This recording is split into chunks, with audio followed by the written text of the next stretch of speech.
जगन्नाथ कण्ठशोभितकौस्तभ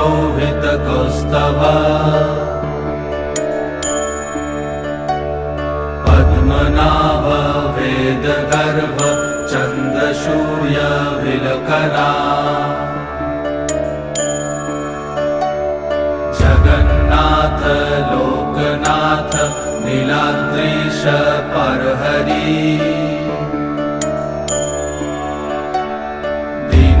दीनबन्धुर्दया सिन्धु कृपालु जनरक्षका कम्बुपाणि चक्रपाणि पद्मनाभ नरोत्तम जगत्तं पालको व्यापी सर्वव्यापी सुरेश्वर